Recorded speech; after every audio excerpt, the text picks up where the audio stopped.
All right, we are back in the court of King Shahryar, where Sherazade is once again fighting for her life with nothing but a story. As the 31st night falls, she has to spin another yarn, one that's captivating enough to let her see the sunrise. And with those famous words, she begins. You can just imagine the tension in the room. Her life is literally on the line. Tonight, she continues the tale of the boastful Barber of Baghdad, who is still defending his talkative nature by telling story after story about his unlucky brothers. So, if you remember where we left off, a young man was desperately trying to get away from the barber. And why? Because the barber, trying to help him, had just broken the guy's leg. Now the barber is in front of the caliph, trying to prove he's not a talkative pest by launching into the longest, most complicated stories you've ever heard. Ugh, the irony. So, he pivots from his own defense to the story of his second brother, a fellow by the name of Hadar. And let me tell you, this tale is a wild ride of temptation, public shame, and just really bad decisions. It all starts with an offer that's just too good to be true. An old woman comes up to Hadar and promises him the night of his life in a palace filled with food, wine, and gorgeous women. There's just one tiny rule. He can't talk too much. Now, for a member of this particular family, that's a pretty tall order. So Hadar agrees and gets led to this stunningly beautiful maiden. She pours him some wine and he, trying to be a gentleman, raises his glass and wishes her good health. And for that, he gets a hard slap on the back of his neck. What? And then it happens again. Wine, a slap. More wine, another slap. This just keeps going until the poor guy is dizzy and confused, but hey, he's still hoping for the best. He's put up with the slapping, and he's told he's so close to getting what he wants. The maiden just has one last, very strange test of his devotion. After all that, what on earth could she possibly ask him to do now? Oh, it's a doozy. She tells him he has to shave it all off. His beard, his mustache, and yes, even his eyebrows. The reason? So he can be as smooth and beautiful as she is. And this guy is so deep in his delusion, so convinced this is the final step, that he actually agrees to it. Talk about a bait and switch. He thinks his night of passion is just moments away. He's told to get naked and chase her through the palace halls.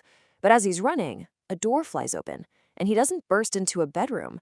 He tumbles right out into the middle of the city's crowded Skinner's market.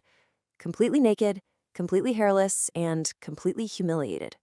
The fallout is immediate and brutal. The crowd just loses it, laughing, shouting, even beating him with animal hides until he collapses.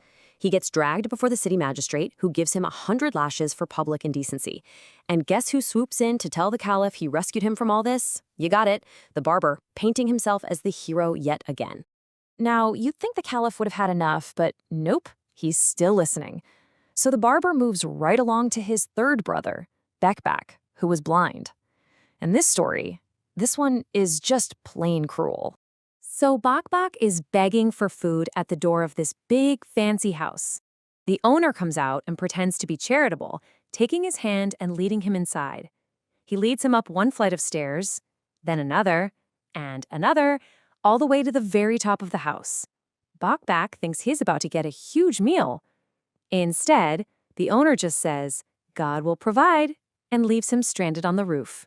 Can you imagine? Totally confused and alone, Buck tries to feel his way back down, but he slips on the stairs and just tumbles all the way to the bottom, cracking his head on the stone. It's a horrible prank with a truly painful ending. But the homeowner, this cruel guy, isn't done. He secretly follows the injured Bak back to where he lives with other blind beggars. And what does he hear? He overhears them counting their entire life savings, a huge sum, 10,000 dirhams. When they realize he's there, he quickly pretends to be blind too, and his deception gets the whole group arrested. In front of the wali, the magistrate, the homeowner delivers his masterpiece of a lie. He confesses that they're all fakes, pretending to be blind so they can spy on women in their homes, and then he claims they beat him up and stole his share of the money. It's just a vicious, brilliant, and completely devastating lie. And the wali buys it, hook, line, and sinker. He orders the men beaten until they confess they can see. Bagbak is whipped almost to death, but, well, he's actually blind, so there's nothing for him to confess. In the end, they lose all their money and they're kicked out of the city. And, naturally, the barber claims he was the one to find his brother and nurse him back to health. Of course he does. Okay, next up is brother number 4. He was a butcher, and already missing an eye. His story takes a seriously creepy turn, from just tragic to straight-up supernatural. This whole thing unfolds in a spiral of madness. For months, this old man buys meat using these beautiful, perfect silver coins. The butcher saves every single one. Then one day, he opens his money box, and it's just filled with scraps of white paper. The old man comes back. The butcher grabs him, furious, but the old man just calmly threatens him, saying he'll tell everyone the butcher sells human flesh. And right at that moment, the crowd looks in his shop, and the ram he has hanging there suddenly looks like a dismembered human body. It's a terrifying magic trick, an illusion, but the mob goes crazy. They attack the butcher, and in all the chaos, the old man, who's clearly some kind of sorcerer, gouges out his one remaining eye.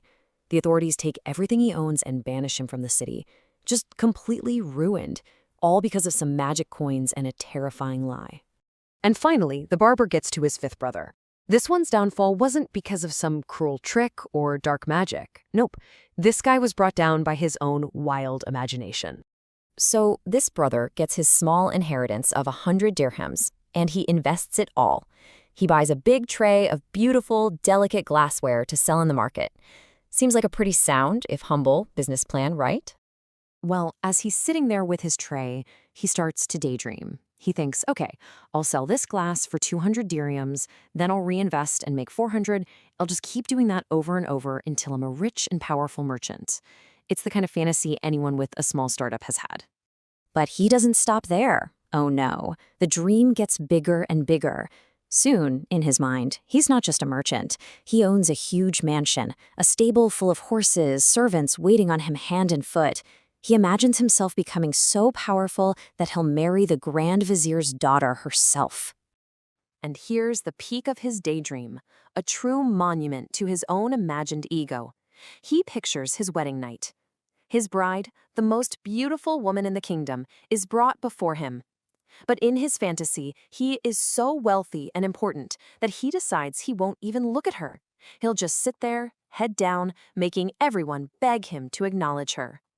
And right there, at the absolute high point of the 5th brother's imaginary arrogance, Sherazade sees the first light of dawn. And just like that, she stops talking, leaving the king and all of us hanging. So what happens when that incredible daydream crashes into the very fragile reality of a tray full of glass? And maybe more importantly, has the barber's marathon of stories actually worked? And has Shehrazad's telling of it all been enough to earn her another day of life? We're going to have to wait until the next night to find out.